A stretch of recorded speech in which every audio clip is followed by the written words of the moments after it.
axes du programme et enfin quelques projets pilotes. Parler des Sénégalais de la diaspora revient d'abord à faire un diagnostic important.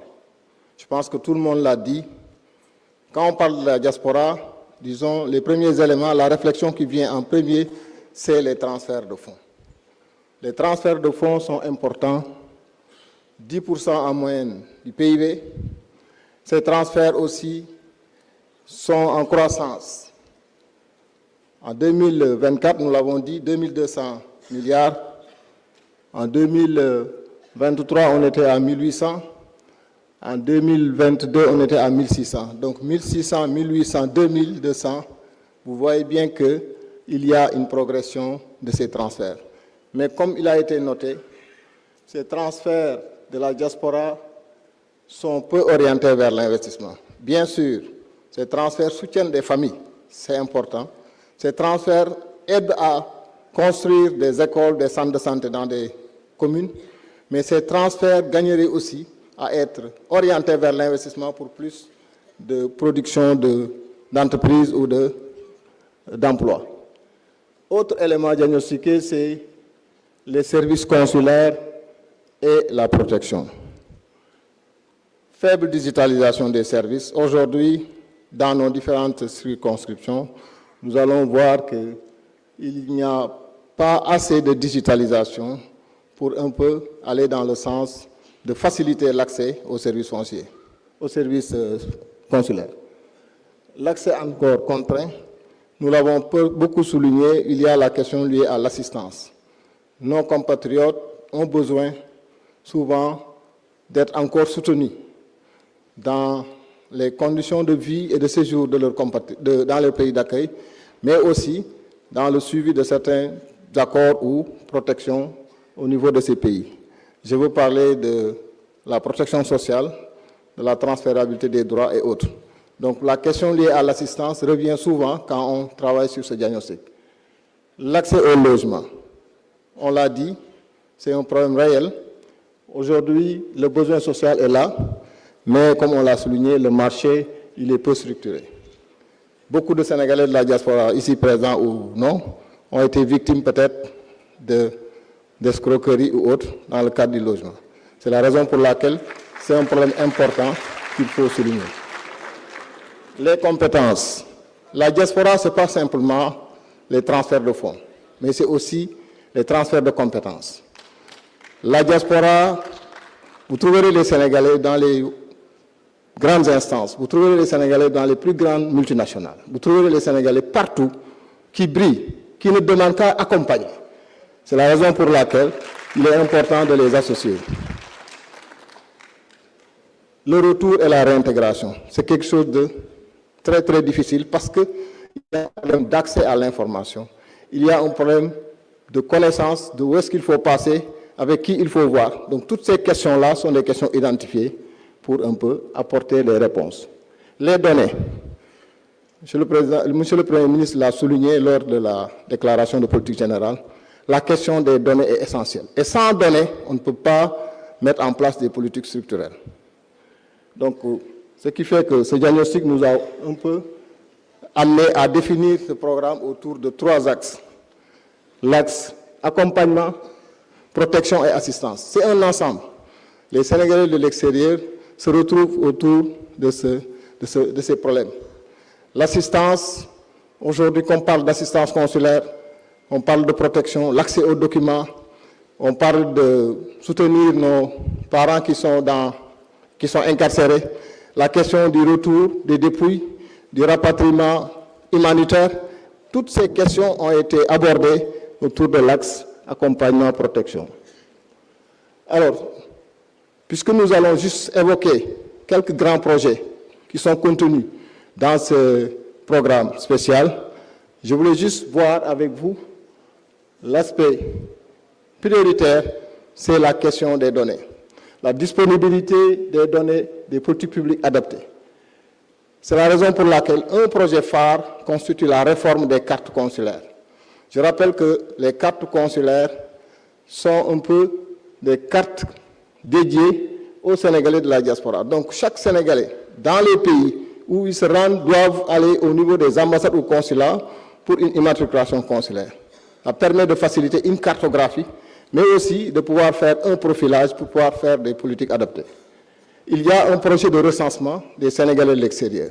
Ces 2 points sont des points essentiels, puisque sans données, nous ne pouvons pas faire de politique efficace.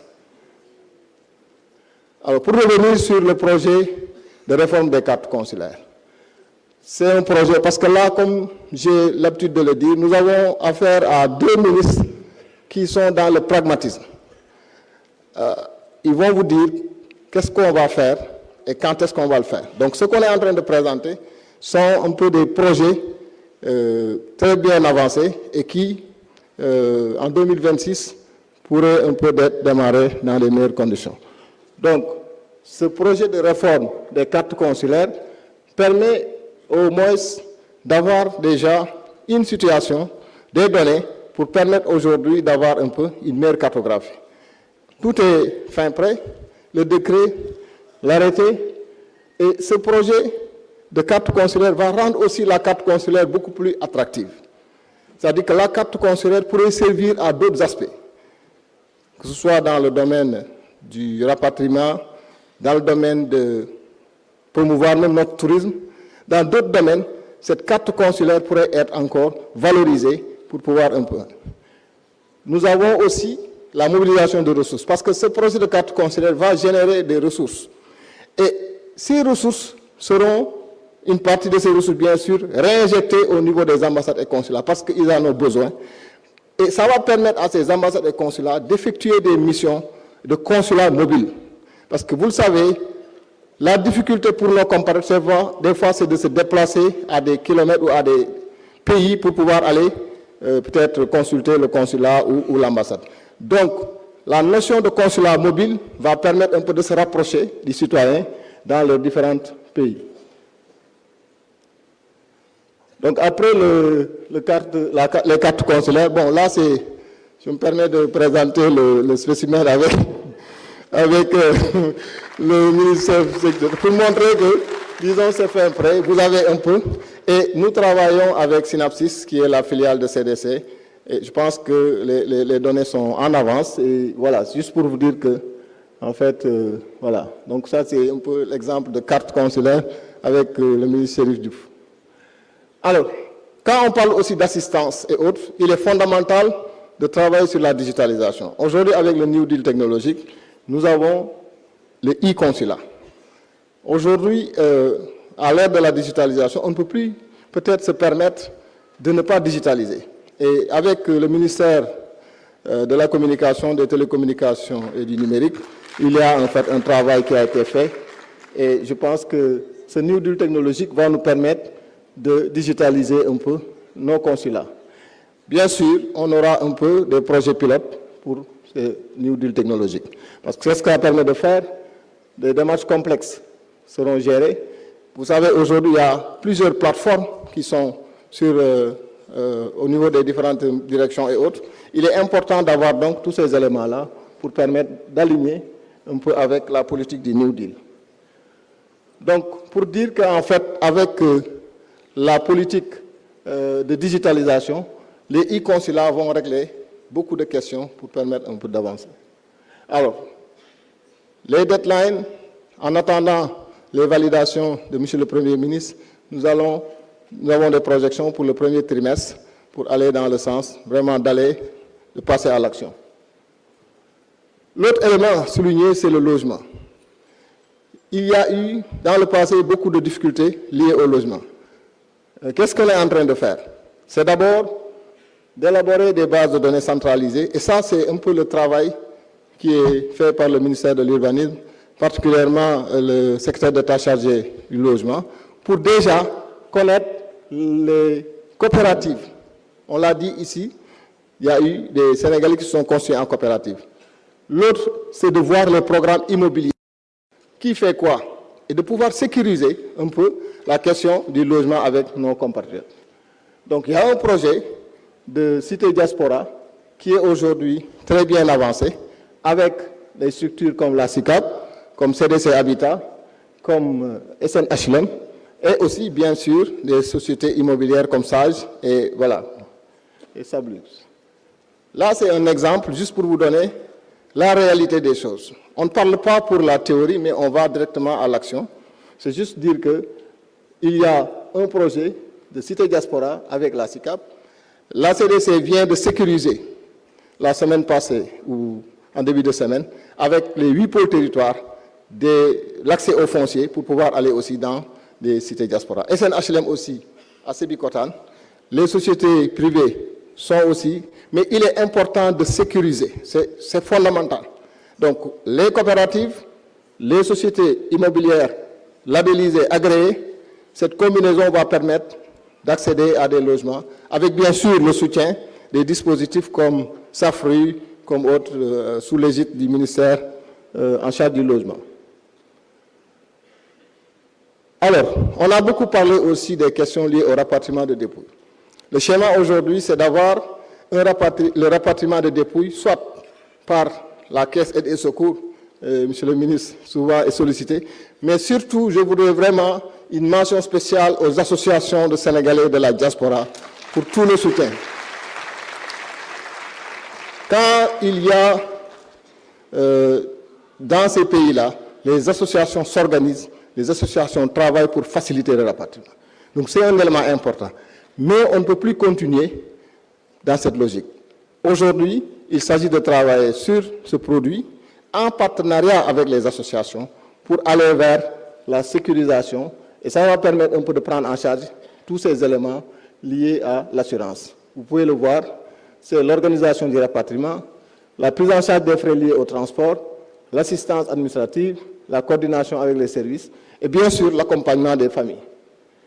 Donc, les cas spécifiques sont pris en charge, soit le décès c'est dans le pays de résidence et l'inhumation dans le pays d'origine, on va l'amener peut-être, soit le décès c'est dans le pays de résidence et l'inhumation dans le pays de résidence. Donc, tous les cas de figure sont aujourd'hui pris en compte pour permettre un peu d'aller vers un accompagnement dans ce cas.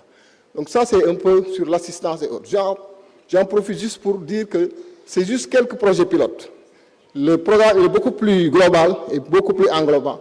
Et toute la diagnostic nécessaire a été fait. Tout le diagnostic, excusez-moi, a été fait pour permettre un peu d'arriver à des solutions ou des réponses adaptées. Je rappelle que, peut-être juste revenir sur la contribution au financement du développement et la valorisation du capital humain, c'est l'axe 2. Aujourd'hui, vous le savez, avec l'agenda national de transformation, on change de paradigme. Le rôle de la diaspora aujourd'hui est fortement attendu autour de l'agenda. Et le premier élément, c'est les diaspora bonds. Je pense que le ministre des Finances, le Premier ministre à Milan, a bien voulu un peu mobiliser la diaspora et la diaspora a fortement répondu à l'appel. Exemple d'un appel public à l'épargne où on attendait 300 milliards. Les résultats ont été plus que satisfaisants. On a eu vraiment des résultats extraordinaires. Et ça, c'est grâce au travail de la diaspora. Donc, nous pouvons compter sur la diaspora pour un peu des projets structurants. Nous pouvons aussi compter sur la diaspora pour peut-être intégrer l'ouverture de capital pour des projets structurants. Ils sont prêts à être actionnaires. Ils sont prêts à prendre part. Avant d'appeler peut-être d'autres, ils sont prêts donc. Donc ça, c'est vraiment les volets de projets structurants. L'autre élément, c'est les volets création d'une plateforme guichet diaspora. Le Sénégalais de la diaspora se perd souvent parce qu'il y a beaucoup de dispositifs, mais il va falloir un peu faciliter l'accès à l'information. C'est la raison pour laquelle le guichet diaspora va faciliter un peu depuis la porte d'entrée jusqu'au suivi sur les services financiers et non financiers pour permettre un peu d'avoir un peu l'accès à des financements ou à un accompagnement. Vous allez voir avec l'APIX, avec l'ADER, avec le FES, le Fonds d'appui à l'investissement qui vient juste de vraiment financer un montant important aux Sénégalais de la diaspora la semaine passée. Donc félicitations à Khoreshi. Et tous ces dispositifs travailleront à vraiment avoir l'information autour. La création d'une banque de la diaspora. Le processus est engagé. Je pense que cette création de la banque permettra d'avoir un peu des produits spécifiques. Parce que la particularité de la diaspora, c'est que parfois, avec les banques classiques, il y a peut-être un problème de prise en charge. Donc, les produits proposés par cette banque, le réseau de cette banque dans les pays d'accueil facilitera un peu toute cette politique de collecte d'épargne. Parce qu'il s'agit de collecter et d'épargne. Parce qu'il faut le rappeler, il y a les transferts, certes, qui sont orientés vers la consommation, mais il y a de l'épargne déjà disponible pour nos compatriotes. La stratégie d'engagement de la diaspora, je pense que ce que nous sommes en train de faire aujourd'hui entre dans le cadre un peu de mobiliser la diaspora autour de l'agenda national.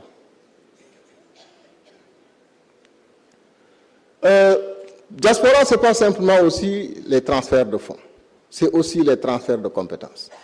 Je vois tout à l'heure peut-être M. Patesen, qui est avec nous, qui aujourd'hui est le président du réseau des Sénégalais qui sont dans le système des Nations Unies et des grandes organisations, qui s'est donné pour apporter sa contribution pour la réalisation un peu, pour l'élaboration de ces documents. C'est juste pour dire que partout où vous allez, vous avez un peu nos compatriotes qui occupent des postes de responsabilité, qui ne demandent qu'à apporter, qu'on leur demande de venir ou de participer au développement. Donc les transferts de compétences sont aujourd'hui un élément important et dans tous les corps de métier et dans tous les secteurs d'activité. Il y a un élément important, c'est un projet qui est très cher à notre cher secrétaire d'État, M. Chérif Diouf, c'est Djeriñ Sa Réew. En fait, ça entre dans le cadre de la stratégie de mobilisation des compétences, mais Djeriñ Sa Réew, c'est aussi faire appel à notre diaspora à travers un peu un volontariat et une volonté d'accompagner. Je pense que la signature a été déjà faite par Monsieur le secrétaire d'État avec l'Académie nationale des sciences, avec 2 projets pilotes dans le domaine de la santé et dans le domaine de l'éducation. C'est juste pour dire qu'on veut faire des choses smart, faisables, qu'on puisse évaluer et ne pas peut-être promettre des choses que peut-être les gens ne vont pas faire. Donc les projets qui sont présentés ici sont des projets vraiment structurants, faisables et dès 2026 qui peuvent faire l'objet de mise en œuvre. Donc ce projet Djeriñ Sa Réew est vraiment un élément important. Avant juste peut-être le dernier point sur la gouvernance, ça nécessite quand même une validation au niveau des autres autorités pour voir un peu le format. Mais c'était juste pour dire que ce cadre de dialogue aussi, on l'a bien souligné, il est fondamental d'avoir un peu un cadre de dialogue pour permettre un peu, au-delà de nos députés, que je voudrais vraiment féliciter pour le travail important qu'ils ont eu à réaliser, mais avoir aussi un lien avec nos associations pour permettre un peu de relais. Je pense que M. le Premier ministre était revenu un peu sur les propositions d'avoir un peu une structure pour permettre de connecter avec les associations et autres. Donc juste dire que voilà un peu les quelques éléments pour ne serait-ce que synthétiser les axes et quelques projets pilotes, mais le programme en soi, le grand programme avec tous les éléments sera un peu disponible après validation auprès des autorités. Je vous remercie de votre attention.